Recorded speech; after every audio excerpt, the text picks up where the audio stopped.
Yes, sir, fellas. The Highline Podcast is back for the 2023 edition as the NASCAR season kicks off this weekend at Daytona. He's, of course, William. Feels good being back here for another NASCAR season with you, man. Previewing, recapping, doing the whole gambit. How you been doing? I'm doing good, man. It's a new season, like you said. A lot of new drivers and new places. There's a lot to talk about here, honestly. And we're starting off with the biggest race of it all, the whole season, the Great American Race, the Daytona 500. And we can see a lot of exciting things happen this weekend. And time will tell. But tonight we got qualifying, and there's going to be a lot going on there. Is it really that big of a race? The anticipation, the excitement of a new season, but this race is really no bigger than race 20, where if you win this race or whatever the hell race number 20 is, whoever wins that one gets in the playoffs. I get it. They always build this thing. I was like, this is the biggest race. This is the NASCAR Super Bowl. I get the history, tradition, all that. It's just at the end of the day, it's the same number of points. It's the same. You win, you're in the playoffs. Nothing really extra about it other than the excitement of another NASCAR season kicking off. Well, it's the biggest race on the schedule because it's very historical. But Yeah. the winner of this race also gets a big paycheck, a lot bigger than race 20. He also gets a ring, and he also gets a Rolex watch. So Right. that's really a lot more offered for this winning, just the win in the Daytona 500 compared to race 20 like Sonoma. And you know what else he also gets is no sleep because he's on every morning show for the next 3 mornings. It's the Daytona 500 champion of the 2023 season. So no sleep also comes along with that. We're excited for the season. As you guys saw, we've got a new intro, which is super hot. Love to see that. Got some new thumbnails obviously in the works, so excited just to be here for the 2023 season.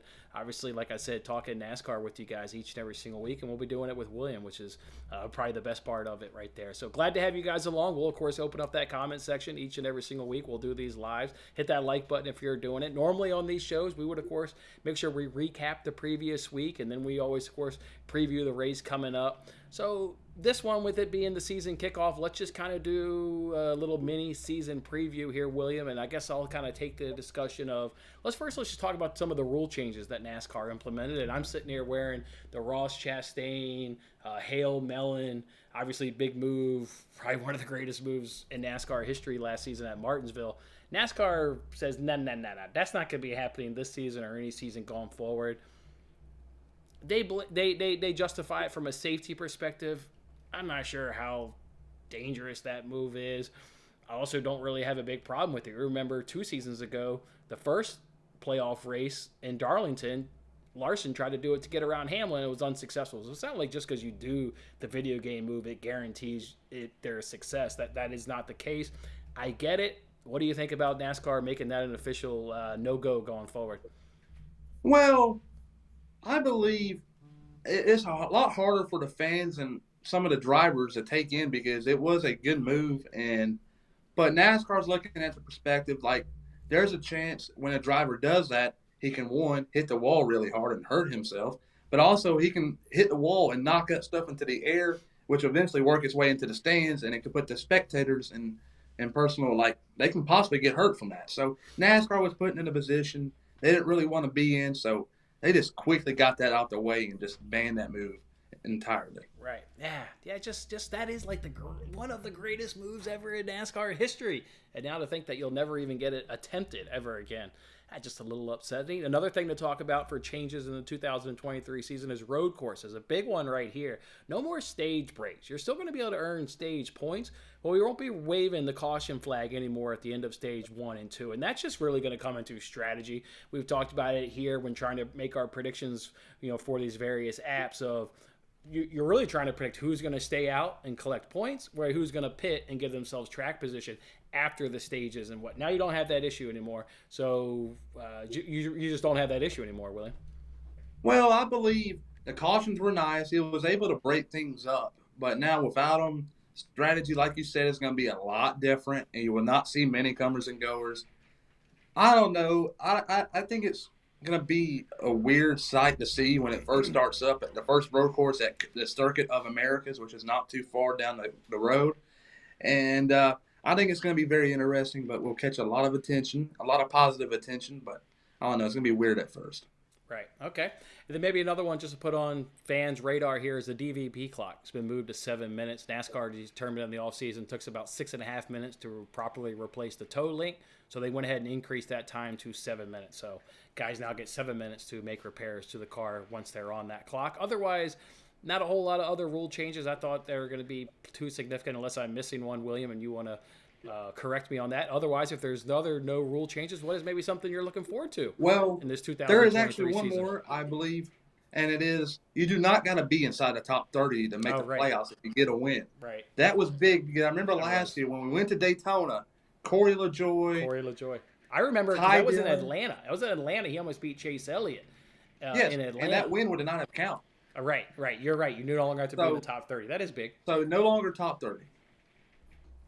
Okay, no, that's certainly big. Hey, I'll go ahead and kick it off with something I'm looking forward to in 2023, or I don't know if I'm looking forward to it. It's something I'm expecting. I'm expecting a return to dominance for your big teams, your Hendrick Motorsports, your Joe Gibbs Racing, your Team Penske.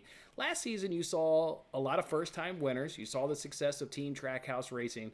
I'm not expecting that in abundance this season. You may still get some of that, but not in abundance. And the reason I'm not expecting that is, obviously, last season was the first season in a next-gen car.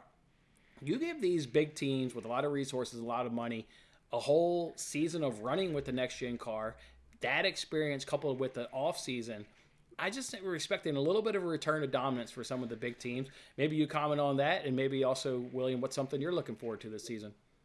Well, I believe the big teams will be back. They've got a full year under their belts with a new car, and they know what to do, and they know what to expect in some different tracks and when it comes to setting up a car. I believe, it was a couple of years ago, they called it the Big Three: Martin Truex Jr., your Denny Hamlins, and Kevin Harvick's. I believe them three drivers right there are going to be the ones to beat this year. Truex won the Clash a couple of weeks ago. He's got a lot of momentum, and who knows, this may be his final season going full-time in NASCAR, and he wants to go out on a high note.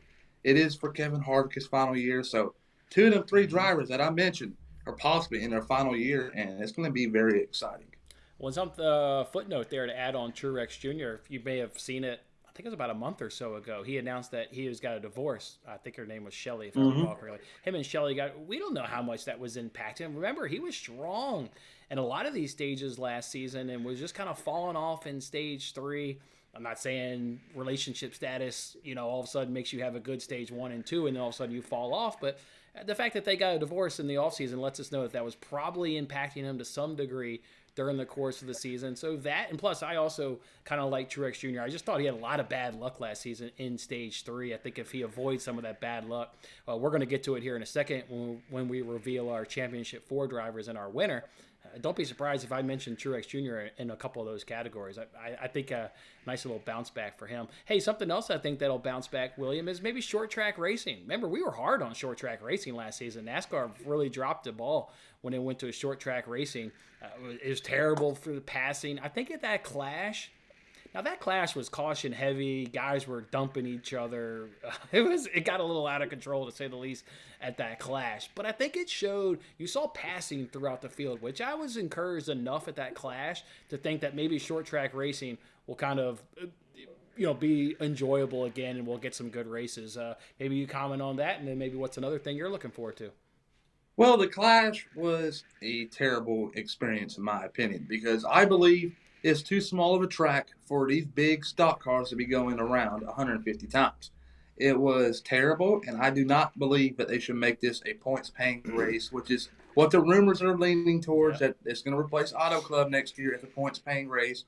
I don't think that's going to be good at all. It's going to be a terrible race, and it's very bad that a car 3 cars behind the leader can affect who wins the race or not. It's crazy. He just got a dive bomb, and I don't like that. That's not racing. That is bumper cars.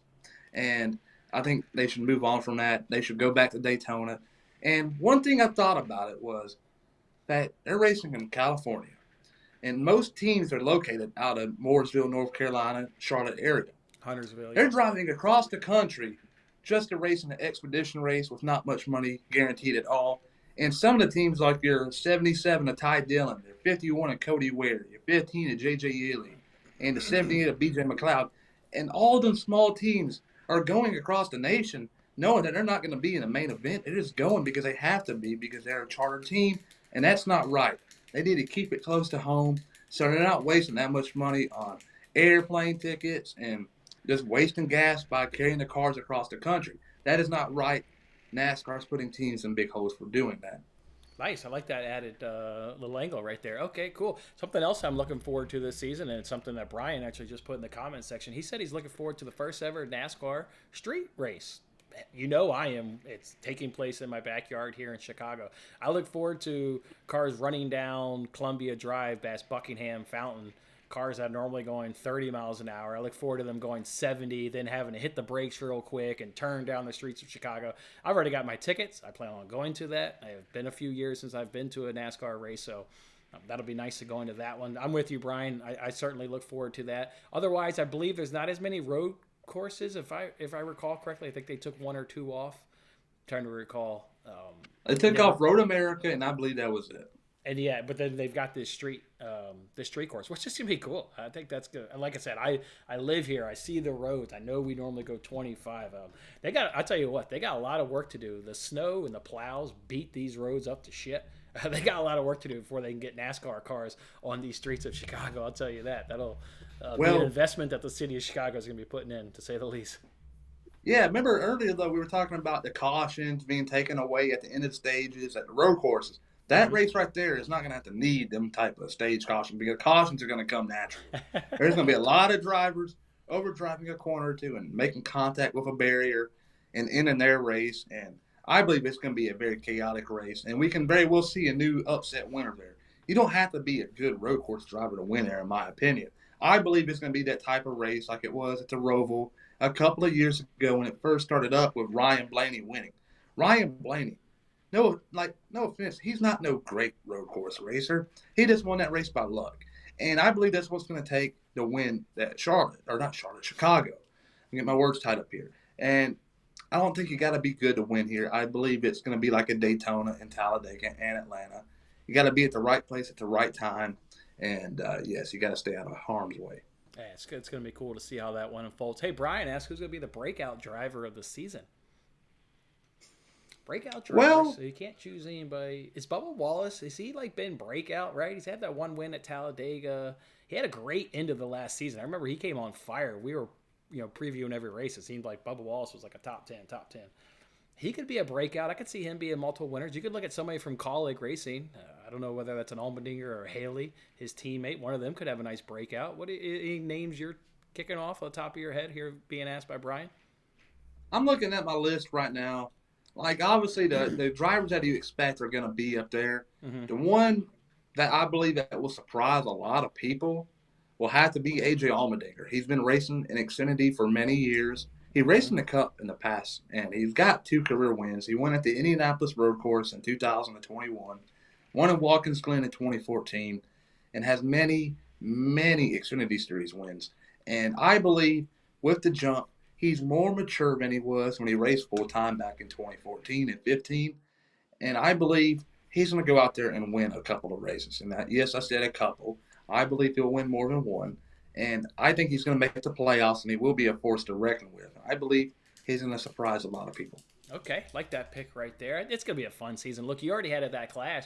Chastain and Hamlin. That feud seemed to have picked up from last season. There's going to be other rivalries. There's going to be drama and intensity throughout this entire season. Before we get to James' question there in the comment section, he's asking about that Daytona 500. Let's give the people our championship 4, and let's go give the people who we think is going to go ahead and be the winner. I'll start off here first with my championship 4. I'm going to go ahead and do Bell, Truex, Larson, and Blaney are going to be my 4 championship 4 drivers. Who do you got in there? Well, I kind of gave it away with 3 drivers earlier. I think Harvick will make it for Stewart-Haas Racing. I believe Denny Hamlin will make it. I believe Martin Truex Jr. will make it. And I believe your defending NASCAR Cup Series champion Joey Logano will make it. So there's your final 4. I believe Denny Hamlin is finally going to get the job done and win his first ever NASCAR Cup Series championship.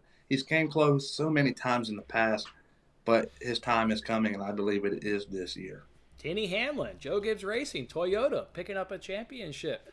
I agree with all that, but I got his teammate Truex Jr. going ahead and being the champion. I picked Truex Jr. Guys have been asking me the last couple of weeks. I gave that pick out before the Clash, not like the Clash, and all of a sudden I jump on Truex. I kind of mentioned him. I was talking about his relationship with his ex-wife now, and kind of just some of the bad luck he had last season. He just missed out on the playoffs, and then if he gets in the playoffs, he's a dangerous threat. I mean, a lot of those playoff tracks he's going to be really strong at. So I went with Truex Jr. I think he's going to suck at Daytona. He's generally a shitty super speedway racer. I know last season he picked up the wins at stage 1 and 2. That's where you're trying to make these predictions. Like, you go on past history, you go on track kind of type and what have you. I'm going to think he reverts back to just kind of being who he is at a super speedway, not good. So don't look for him much at the Daytona 500, but I do think Truex, he's going to be a force to reckon with this season throughout the whole campaign. Mm-hmm. All right, let's go ahead now and turn our attention, and we will circle back to your question, James, where you ask who's going to win that 500. Give us a second here. First, let's talk about some of the drivers you should watch out for, maybe some guys that you think will be stinky. Kind of take the conversation wherever you want, and then, of course, we'll, give out our 500 winner as well, William. I believe teamwork is going to be very big this weekend. It don't got to be like, for instance, you got the 4 cars for Stewart-Haas Racing. They don't have to, like obviously they're going to work together, but what I mean by teamwork is like your manufacturers, your Fords are teaming up, your Chevys are teaming up, and Toyotas are teaming up. In years past, Toyotas haven't had the capability of teaming up because they've only had 4 or 5 cars, but this year they got a lot more than that. So they can go on their own. The Chevys got a very big crowd to go with, and the Fords are working their way up also. And I believe teamwork is going to be big, and that's going to be a big way to get a lot of stage points and also the race win at the end. I believe you got to be in the right place at the right time with the right people. Yeah, it's always super speedways. You guys know I'm not big on a lot of predictions when you get to these super speedways. You're, potential obviously for some big wrecks, which takes out a plethora of cars. It's the big unknown when you get to the super speedway. It's all about just putting yourself in position come stage 3. Do you stay up at the front to avoid some carnage? Do you stay in the back to avoid some carnage?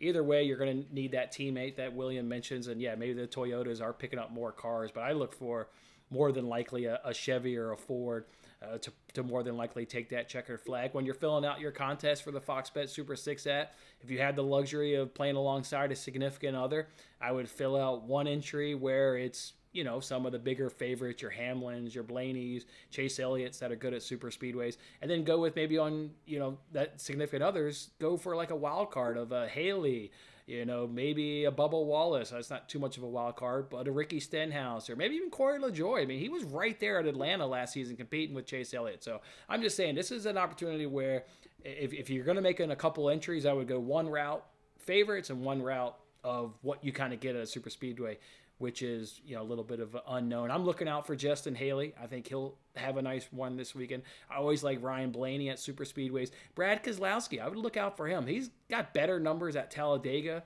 than at Daytona, but he's a good super speedway. Like, he knows how to position himself at the end. So I would look for Keselowski. I would look for his ex-teammate and Joey Logano. Just never count out Joey Logano. Week in, week out, I just wouldn't count out the defending champion. So those are a couple guys I would keep my eye on. And then Jimmy Johnson. How about that? I think Jimmy Johnson's going to qualify tonight. And we get to see the return of Legacy Motorsports and the return of Jimmy Johnson. Well, you think Jimmy Johnson will make it, and I believe he will also. So that's one guaranteed driver that's going to make his way in tonight. The other one I believe is going to be Zane Smith from Front Row Motorsports. And Front Row Motorsports as a whole is going to be the team I'm looking at for the Daytona 500. Got the 34 car of Michael McDowell, who won this race in 2021. And the 36 car of Zane Smith, he's going to have to qualify his way in, but I believe he will easily do that. Then you got the 38 car of Todd Gilliland.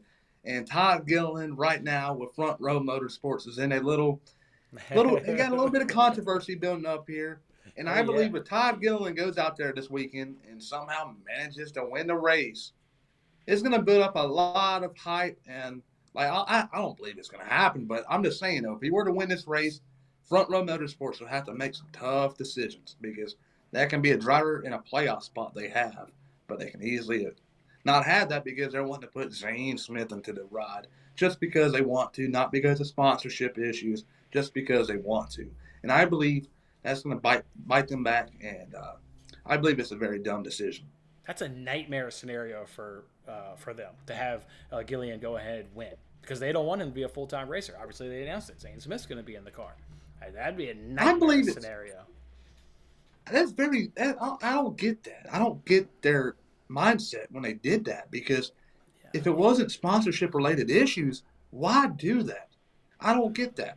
Yeah. And Zane Smith is a Truck Series champion. Do not get me wrong, but why do you take away a driver going full time so if he can win a race, it won't count? I just don't get some of the things going on with their front row right now, and I think it's probably this just trying isn't to the first time capitalize. they've done this. I think it's probably Yeah, just trying to capitalize on Zane Smith's winning the Truck Series and maybe a potential uptick in popularity and be interested in him. Otherwise, yeah, it's kind of a murky situation. It's kind of muddy, not good. but there are many Ford teams in the Cup Series that are looking for like spare drivers, and like you got the 15 car from Rick Ware Racing. Rick Ware Racing last year had a tight alliance with Stewart Haas Racing. That's what got Ryan Preece right a handful of times. Now their alliance with are like Ralph Fenway Keselowski. And who raced the 17 car last year at Gateway? I wonder. It was Zane Smith. And Zane Smith has a tight connection to Ralph Fenway Keselowski. So if he really wanted to get in the Cup Series, he didn't have to call Bob Jenkins, the owner of Front Row. He could have called Brad Keselowski and got into a better ride, in my opinion, because I think the 15 car is going to be a lot better than people think because the tight alliance they have. The 15 car and the 51 car teammates, but the 15 is going to be way better because it's getting more better equipment than the 51 is. And yeah, Zane Smith, I believe, shot himself in the foot trying to go to front row rather than the 15 car. And Todd Gilliland's very an unfortunate position right now, but I believe he will land somewhere for the few races that he's missing out on. But yeah, I talked about this a little bit too much than I should have. But yeah, the front row cars are going to be the cars to beat.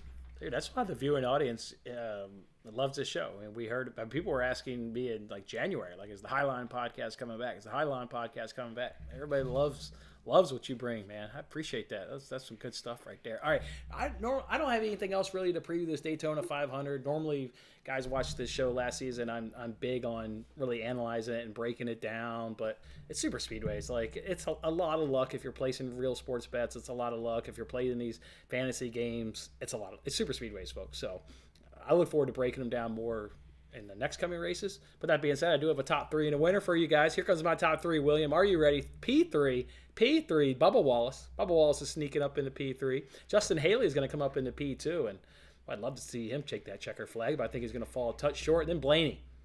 This is the year of the bounce backs. Your Blaney's, your Truexes, they're coming back. Blaney's going to take this checker flag at this Daytona 500. So give me Blaney. What do you got for a top three, and who's taking the checker flag? All right. Finishing third will be Todd Gilliland. I believe he will avoid the big wrecks, but he will come home in third place. All right. Second place, we're going to have the 47 car of Ricky Stenhouse Jr. I believe he's going to have a great Daytona 500, and we'll start off the year with a runner-up position. Love that. All right. Winning the Daytona 500, or not winning the Daytona 500, will be Chase Briscoe. He's not going to win. So a lot of people last year gave me a lot of criticism for picking my man Briscoe. This year, I'm trying to refrain from that. He's not going to win. I believe he wrecks out. But the winner of this year's Daytona 500 is going to be the 6 car of Brad Keselowski. I believe he's finally going to check off the crown jewel of NASCAR and win the great American race. He's came close so many times in the past, last year and in 2014 with Dale Jr., who eventually won that race. I believe this is the year for Ralph Fenway Keselowski. They're going to bounce back like RCR did last year with Tyler Reddick and grab a couple of wins, not many, but a few. And come 2024, they're going to be a championship contender. I think RFK is going to be strong. Showed a little bit of promise there late in that season. Busher, Keselowski coming on, obviously strong late. I love that pick. I mean, just told you guys when I was like, who should you watch out for? And I rifled off a few names. Keselowski was one of them. Really strong at super speedways. He's going to be there at the end.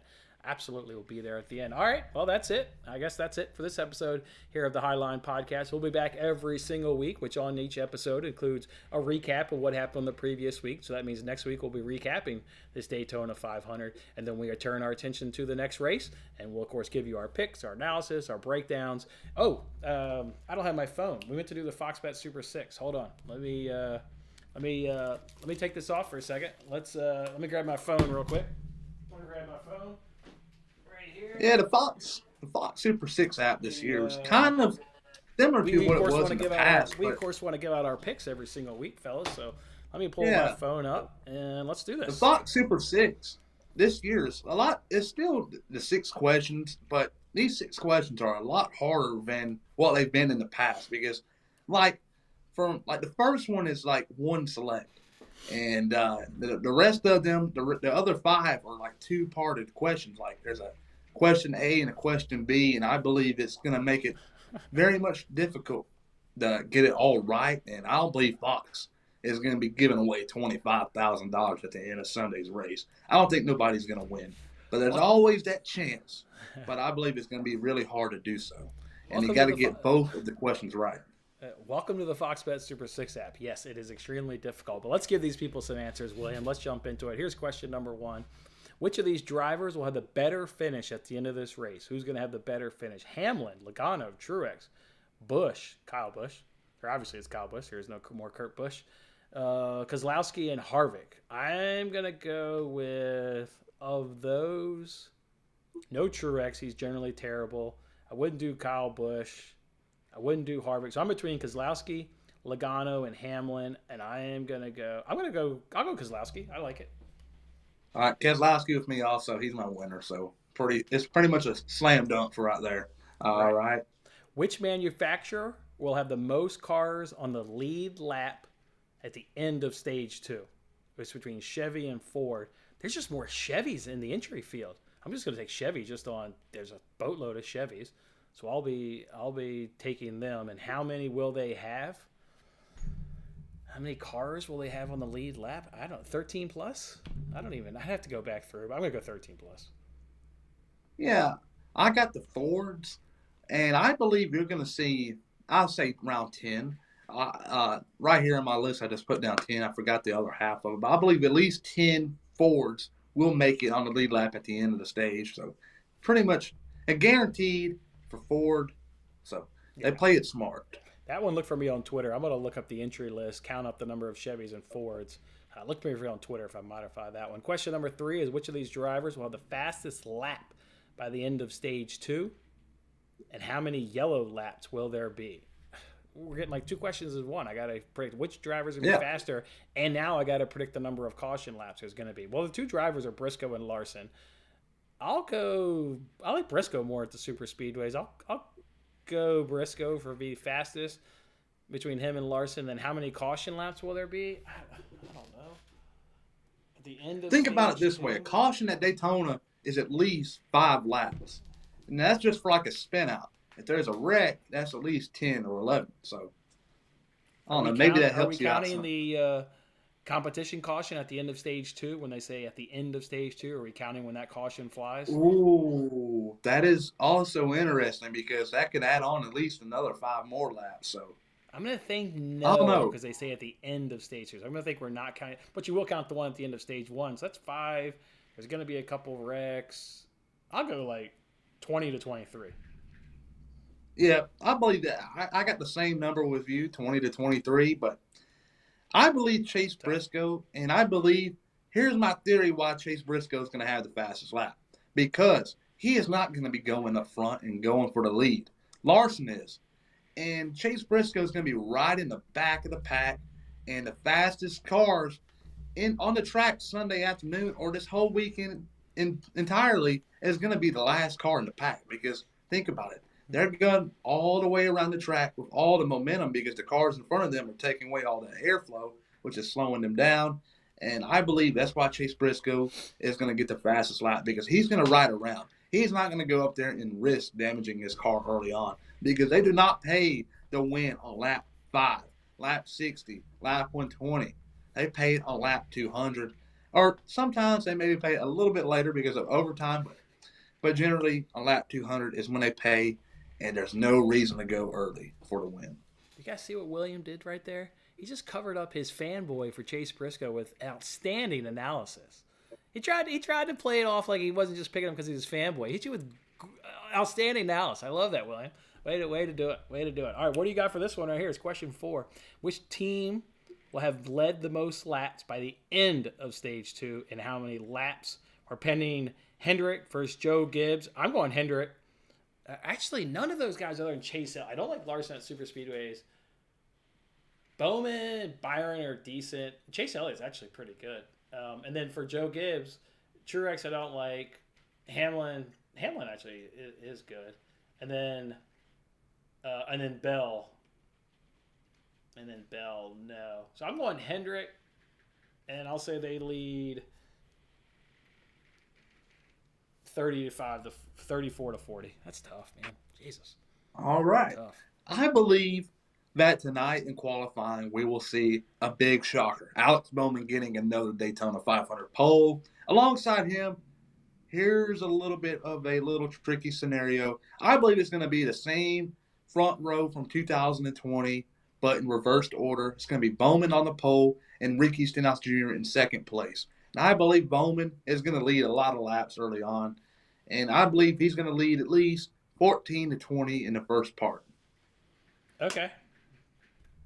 Which manufacturer, question 5, which manufacturer will have the car that gains the most positions by the end of stage 2? And how many positions will they gain?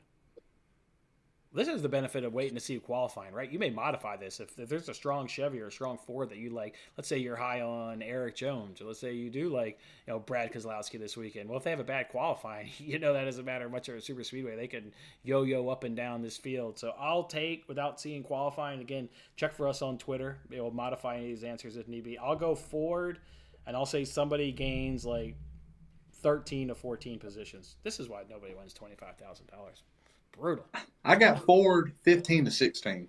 Okay, and the last question here is which most recent Daytona winner will have a better position at the end of stage 2, and how many better spots will they be? You're pinning the last 2 winners, Cindric up against McDowell.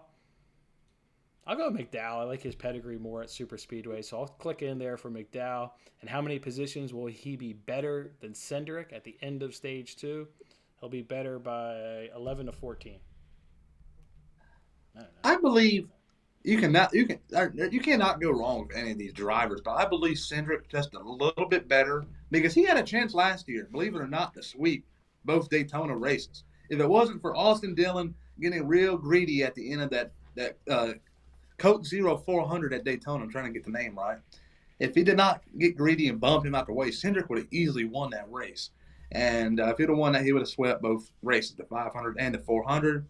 But right here, though, I believe stage 2 is usually the time when the Penske boys are trying to go up front and get the stage win. Stage 1 is just about getting a feel for the car and the track and just getting a whole new feel because it's the first race of the year, and they've had a long time since Talladega, the last plate race, to know how the car is supposed to handle in the draft and know what to do when you get a little loose and sideways. So I believe the first stage is going to be an experiment for the Penske boys, and the second stage is going to be a stage win mindset, and I believe Cindric is going to have the higher position, and I believe it's going to be by 3 positions because McDowell is not going to be too far behind it. Okay, love that right there. Circle back on your question, Brian. You say, will we be doing the league for the NBC again? Yeah, whenever they want to bring the contest back, I'll create the league. I'll give away money every week. We'll have a good time. My guess is, Brian, because there's no contest this week, we're likely waiting for NBC to get coverage, of the NASCAR schedule like they do the back half of the year. So that could take a couple months. So whenever they create it, though, I'll be ready. I enjoy competing alongside with you guys. Otherwise, that's it, fellas. So that is the Highline Podcast to kick off the 2023 season. We look forward to joining with you guys next week. We'll, of course, recap the Daytona 500 and then turn our attention to the following week's race. We'll preview it and do all the good stuff. William, feels good to be back in here. Look forward to this entire season with you. The highs, the lows, the drama, all of it. Can't wait to talk about it with you, my man. Enjoy this Daytona 500. All right, man.